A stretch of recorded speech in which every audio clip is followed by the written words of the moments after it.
সবসময় কিন্তু ম্যাচ জেতা কিংবা ম্যাচ হারাটাই আসল কথা নয়। আসল কথা হচ্ছে যে আপনি কিভাবে খেলছেন কিংবা মাঠে মুভমেন্ট কেমন থাকছে, ব্যাটিং, বোলিং, ফিল্ডিং ৩ বিভাগে কেমন ধরনের ইন্টেন্সিটি রয়েছে, কোন অ্যাপ্রোচে আপনি মোকাবেলা করছেন। এই বিষয়টি কিন্তু অনেক গুরুত্বপূর্ণ। পাকিস্তানের বিপক্ষে ৩ ম্যাচের টি-20 সিরিজে বাংলাদেশ হোয়াইট ওয়াশ হয়েছে ৩-০ ব্যবধানে এবং তৃতীয় ম্যাচেও কিন্তু অনেক বড় ব্যবধানে হেরেছে, ৭ উইকেটে হেরেছে। কিন্তু এই ম্যাচটি বলবো যে সর্বশেষ যে ৬টি টি-20 বাংলাদেশ খেললো সবচেয়ে ভালো ম্যাচ খেলেছে এই দিন। কারণ হচ্ছে যে আরব আমিরাতের বিপক্ষেও কিন্তু ৩টি ম্যাচ খেলেছে বাংলাদেশ, ১টি ম্যাচ জিতেছিল। সেই সিরিজেও কিন্তু এতটা ভালো কোনো ম্যাচ খেলেনি। আবার পাকিস্তানের বিপক্ষে প্রথম ২টি টি-20 ম্যাচে যেরকম খেলেছে বাংলাদেশ দল, সেটি কিন্তু ব্যাটে বলে কোনো দিক থেকেই ভালো খেলতে পারেনি, এটি আমি বলবো।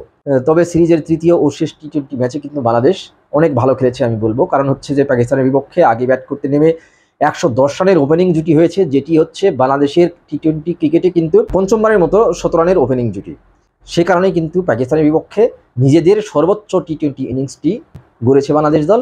৬ উইকেটে ১৯৬ রান করেছে। ২০১২ সালের বিশ্বকাপে পাল্লে কেলেতে, অর্থাৎ শ্রীলঙ্কার পাল্লে কেলেতে পাকিস্তানের বিপক্ষে ১৭৫ করেছিল। অর্থাৎ এই যে পাকিস্তানের বিপক্ষে একটি ইমপ্রুভমেন্টের ব্যাপার আমরা দেখলাম এই ম্যাচটিতে। কিন্তু আপনারা জানেন যে লাহোরের উইকেটটা যেমন, সেখানে প্রথমে ব্যাট করা কোনো দল কিন্তু ২০০+ রান করেও নিরাপদ থাকে না, যেটি আমরা পিএসএলেও দেখেছি কিংবা ইন্টারন্যাশনাল ম্যাচেও দেখেছি। সেখানে যদি ১৯৬ রান করা দলের বিপক্ষে প্রতিপক্ষের কোনো একজন ব্যাটার ১৭ রান করে ফেলেন, সেই ক্ষেত্রে আসলে টি-20 ম্যাচে কিছুই করার থাকে না। সেই কারণে হয়তো বা বাংলাদেশ ১৭.২ ওভারেই হেরে গেছে। পাকিস্তানের ওয়ান ডাউন ব্যাটার মোহাম্মদ হারিস, যেখানে এর আগে কখনো আন্তর্জাতিক টি-20তে 50ও করতে পারেননি, ৪১ ছিল তার সর্বোচ্চ রান। এমনকি স্বীকৃত টি-20 ম্যাচ তিনি ১২৬টি খেলেছেন, কখনোই কিন্তু সেঞ্চুরি দেখা পাননি। ১৫টি হাফ সেঞ্চুরি করেছিলেন। সব পর্যায়ের ক্রিকেট মিলিয়ে কিন্তু মাত্র একটি সেঞ্চুরি ছিল, সেই মোহাম্মদ হারিস কিন্তু এদিন সেঞ্চুরি করেছেন। পাকিস্তানের পক্ষে ৭ম সেঞ্চুরি আন্তর্জাতিক টি-20তে এবং তার মধ্যে দ্বিতীয় দ্রুততম সেঞ্চুরি তিনি করেছেন মাত্র ৪৫ বলে। যার কারণে কিন্তু পাকিস্তান খুব সহজেই এই ম্যাচটি জিতেছে। তো এরকম একজন কিন্তু খেলে দিলে তখন কিছু করার থাকে না। বাংলাদেশ হেরেছে কোথায়? বাংলাদেশ হেরেছে কিন্তু শুরুর দিকে বাংলাদেশ যেরকম ব্যাটিং করেছে, পাওয়ার প্লের ৬ ওভারে বিনা উইকেটে ৫৩ রান করেছে, সেখানে পাকিস্তান ৬ ওভারে কিন্তু ৫৬ রান করেছে। তারা একটি উইকেট হারিয়েছিল কিন্তু রানের দিক থেকে এগিয়ে ছিল। আবার বাংলাদেশ দল কিন্তু ১০.১ ওভারে ১৭ রান করেছে, পাকিস্তান সেখানে ৯.৩ ওভারে ১৭ রান করেছে। পাকিস্তান শুরুতে একটি উইকেট হারালেও, প্রথম ওভারে উইকেট হারালেও মোহাম্মদ হারিস এবং সাইম আইয়ুব যেভাবে ব্যাটিং করেছেন, তাতে কিন্তু তাদের রানের গতিটা ঠিক ছিল এবং তারা কিন্তু সবসময় একটি লক্ষ্য রেখেছিল, যেটি ১৯৭ রানের লক্ষ্য। সেই লক্ষ্যটা ছোঁয়ার জন্য, সেই লক্ষ্যটা পেরিয়ে যাওয়ার জন্য তারা কিন্তু শুরু থেকেই সেইভাবে খেলেছে। যার কারণে ম্যাচের প্রত্যেকটা সেগমেন্টে কিন্তু তারা এগিয়ে ছিল বাংলাদেশের তুলনায় এবং প্রথমে উইকেট হারালেও তারা কিন্তু পরবর্তীতে সেটি ব্যাকআপ করে নিয়েছে। বাংলাদেশ যেটি করেছে, ওপেনিং জুটিতে ১১০ রানের একটি জুটি হয়েছিল। সেই ১১০ রানের জুটির পরে বাংলাদেশ দল কিন্তু স্লো খেলেছে। ১১ ওভারে ১১৩ রান হওয়ার পরেও কিন্তু পরবর্তী ৫ ওভারে আমরা দেখেছি মাত্র ৪৩ রান হয়েছে, যেখানে তাওহিদ হৃদয় এবং লিটন কুমার দাস এরকম বড় শহরের একটি ভিত পেয়েও কিন্তু অনেকটাই স্লো ব্যাটিং করেছেন। কারণ ৫ ওভারে ৪৩, মাঝের 5 ওভারে যে ৪৩ রান হয়েছে তারা দুইজন মিলেই কিন্তু করেছেন। তাওহিদ হৃদয় ১৮ বলে করেছেন ২৫, ১৮ বলে তিনি অন্তত ৩৫-৪০ রান করতেন, সেটি শোভনীয় ছিল। তারপরে লিটন কুমার দাস তিনিও কিন্তু ১৮ বলে ২২ রান করেছেন। এখানে কিন্তু বাংলাদেশ পিছিয়ে পড়েছে এবং শেষের ৫ ওভারে বাংলাদেশের রান কিন্তু আবারও কম হয়েছে। সেখানে বাংলাদেশ ৪৬ রান করেছে। ৪৬ রান করতে গিয়ে আরও ৫টি উইকেট হারিয়েছে। যার কারণে কিন্তু ২১০ কিংবা ২১৫ রানের একটি সংগ্রহ বাংলাদেশ গড়বে এরকম মনে হচ্ছিল, সেটি হয়নি। তো এই যে রান কম হয়েছে সেটি কিন্তু পরবর্তীতে বোঝা গেছে। কারণ হচ্ছে বাংলাদেশের বোলাররা যখন বোলিং করতে গেছেন এবং যেহেতু নিজেদের মাঠে খেলছে পাকিস্তান, আগে ২টি ম্যাচ তারা জিতেছে, এই ম্যাচটিতে তারা টস জিতেও ইচ্ছাকৃতভাবে কিন্তু পরে ব্যাট করেছে। কারণ হচ্ছে যে দলকে নিয়ে একটি পরীক্ষা করতে চেয়েছে। কারণ আগে ব্যাট করে তো আগের ২টি ম্যাচ সহজেই জিতেছে।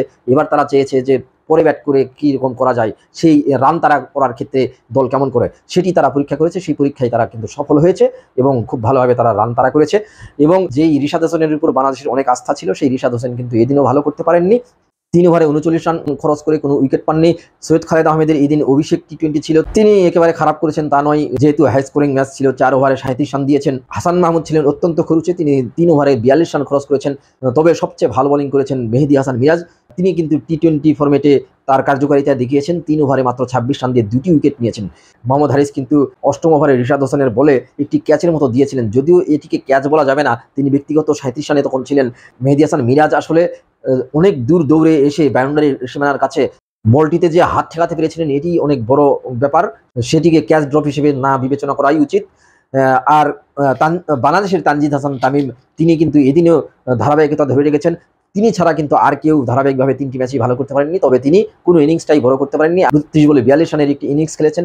তিনি কিছুটা স্লো এদিন খেলেছেন। কারণটা হচ্ছে তিনি ব্যক্তিগত ৬ রানের মাথায় কিন্তু একটি ক্যাচ দিয়ে বেঁচে গিয়েছিলেন। তারপরে তিনি কিছুটা স্লো হয়েছেন। তবে অন্যদিকে পারভেজ হোসেন ইমন দুর্দান্ত খেলেছিলেন। তিনি মাত্র ২৫ বলে ক্যারিয়ারের প্রথম হাফ সেঞ্চুরি করেছেন। আপনারা জানেন কিছুদিন আগে তিনি ক্যারিয়ারের প্রথম সেঞ্চুরি করেছেন। সেঞ্চুরি দিয়ে টি-20 ক্রিকেটে কিন্তু তার 50+ স্কোর শুরু করেছেন। এই দিন ছিল তার প্রথম 50। তিনি কিন্তু ৩৪ বলে ৬৬ রানের একটি দুর্দান্ত ইনিংস খেলে সাজঘরে ফিরেছেন। তো সব মিলিয়ে আমি বলব যে এই ম্যাচটি বাংলাদেশের জন্য বেশ ভালো ছিল।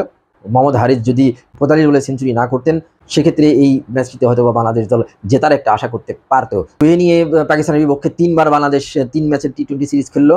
৩টে সিরিজেই কিন্তু বাংলাদেশ দল হোয়াইট ওয়াশ হয়েছে। ২০২০ সালে কিন্তু প্রথমবার ২ দলের মধ্যে টি-20 সিরিজ হয়েছে ৩ ম্যাচের। তবে সেইবারে একটি ম্যাচ কিন্তু করোনা মহামারীর কারণে কিন্তু পরিত্যক্ত হয়েছিল।